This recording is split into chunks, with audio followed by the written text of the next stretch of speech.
Nintendo's lawsuit against Palworld might seem like business as usual in the corporate world, but it's far more troubling than it first appears. To explain why, let's look at a common defense I've seen of Nintendo's actions. It goes something like this. Sure, patenting game mechanics is messy, but this is the system we have. Of course Nintendo does it. Everyone does. If Palworld knowingly copied Nintendo's mechanics, then Nintendo has no choice but to protect its intellectual property. We don't have to like the system, but that's not Nintendo's fault. And honestly, it sounds reasonable, at least at first. The problem is, it's not what happened. It's not as simple as Nintendo having a patent, Palworld violating it, and Nintendo stepping in to defend their intellectual property. It is much more spiteful than that. At the time Palworld was created, Nintendo didn't even have the patents they're now using in the lawsuit. You might wonder how that's possible. How can Nintendo sue Pocket Pair over patents they didn't have until after Palworld launched? I had the same question. The answer lies in the nuances of patent law, not just in Japan, but in many parts of the world.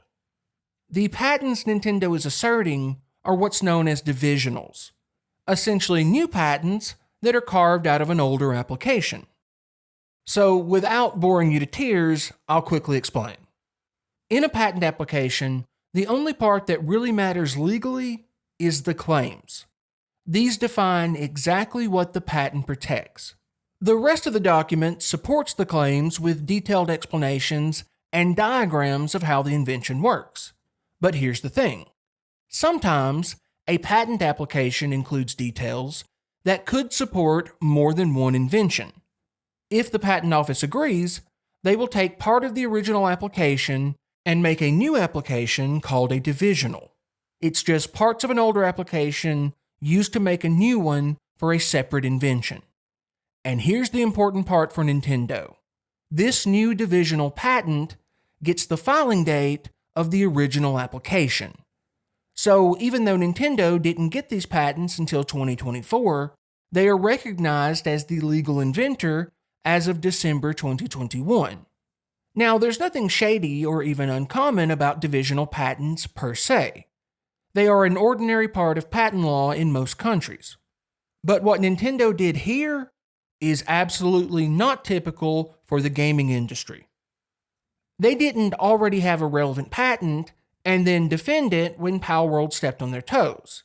Instead, they went back through a patent application from 2021 and tailored new claims specifically to target Palworld. So, why should this concern you? Well, first, because it's an incredibly aggressive move aimed at a much smaller competitor and more resembles patent trolling than a legitimate legal strategy from a billion-dollar company. But even if you don't like Palworld, and even if you don't care what happens to Pocket Pair, this should still worry you. Here's the thing. A lot of gamers are understandably concerned by the idea of studios patenting game mechanics. But the reality in the current landscape is that these patents have little impact on innovation. First, they tend to be defensive in nature. They exist mainly to stop patent trolls from swooping in and suing the people who actually created the mechanic. Second, patent claims are highly specific. For a suit to succeed, the accused game mechanic must infringe on every protected claim. So unless a developer copies something precisely, it's unlikely to count as infringement. Often, small tweaks are enough to avoid legal troubles. Because of this and other reasons, these patents are rarely enforced. Take Warner Brothers' infamous patent on the Nemesis system, for example. Despite its notoriety, it's been adapted in games like Assassin's Creed Odyssey and the indie title Star Renegades, and Warner Brothers has never tried to enforce it. What Nintendo is doing is very different, and frankly, unprecedented in the gaming industry. If this kind of aggressive patent litigation becomes common, it would hit indie developers the hardest, since they often lack the resources to fight back. More than that, it would stifle innovation. Even if an idea probably doesn't infringe on a patent, the threat of an expensive lawsuit can scare developers away from trying it. These legal battles are prohibitively costly for smaller companies, so why take the risk? Is that the kind of environment we want? One where indie developers have to constantly fear that their creative ideas might provoke the wrath of a giant corporation?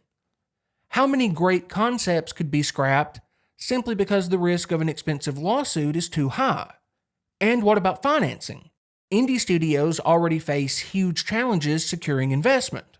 Imagine how much harder that gets when investors are worried about potential patent infringement suits over game mechanics.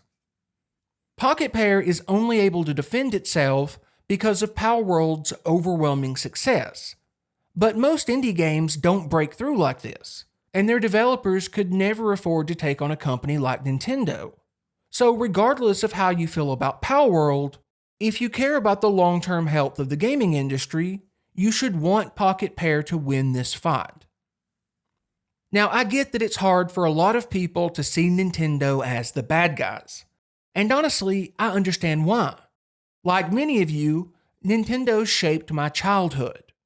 I have many fond memories of their games.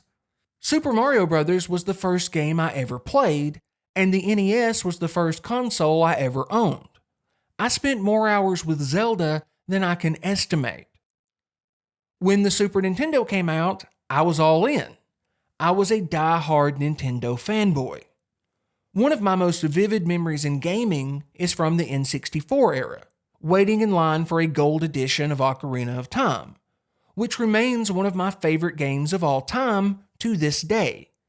So believe me when I say that I completely understand the desire to support Nintendo. But none of that excuses Nintendo's behavior today. We can celebrate their legacy and still call out the way they operate as a company. The truth is, over the past decade, Nintendo has made it harder and harder to defend their actions. And this lawsuit might be the clearest example yet. It's aggressive lawfare against a smaller competitor and shouldn't be defended because you're high on nostalgia. The effort by many Nintendo fans to paint Pocket Pair as the bad guys is exasperating. Whether you think Palworld is creatively bankrupt or low effort, two terms I've seen thrown around a lot, none of that justifies Nintendo's aggressive patent tactics. Unless you've replaced your moral compass with a Poke Radar, it should be clear that Nintendo's suit is harmful to Palworld, to the industry, and to gamers everywhere. And if that wasn't bad enough, Nintendo has now secured additional anti-Palworld patents in the United States, making it likely that even more lawsuits are on the horizon. The last thing we want is for aggressive patent strategies to become the norm in the gaming industry. And here I speak from personal experience. I'm a recovering drug addict who relies on a medication called Suboxone to stay clean. The company that owned that patent, Reckitt Benckiser, notoriously used every trick in the book to block cheaper generic alternatives from reaching the market. This hurt patients as well as innovation in the industry. So when I see Nintendo dusting off old applications to build new patents aimed squarely at a smaller competitor, I get worried. Not because what they're doing is illegal, but because I've seen where this road leads. And while there's still a significant difference between patent battles in the pharmaceutical industry and in the gaming world, lawsuits like Nintendo's could pave the way for a more aggressive and oppressive environment, one that disproportionately harms smaller developers. This lawsuit isn't just about Nintendo or Palworld. It's about what happens when the most powerful companies in gaming start retrofitting patent claims to target smaller competitors after the fact. Because when you can shape the legal landscape after someone innovates, not before, you're not protecting ideas, you're shaping the future of competition itself. That kind of power doesn't just stifle one game. It sends a message across the entire industry. Innovate at your own risk. Now, the good news for Palworld is that many legal experts believe they have a strong chance of success. either by invalidating Nintendo's patents or showing that their game mechanics are different enough to avoid infringement. But explaining legal defenses is beyond my expertise, so I'll leave that to those more qualified. But if you want to learn more, I highly recommend checking out GamesFray.com. This site helped me tremendously while researching Nintendo's lawsuit and focuses exclusively on legal issues in the gaming industry. If you've made it this far, I really appreciate you sticking with me. I realize patent law isn't the most exciting subject, but I thought it was important to understand just how troubling Nintendo's lawsuit is. I don't expect everyone to agree, but I hope it gave you something to think about all the same. Anyway, if you liked what you heard, please consider subscribing, and I'll catch you next time.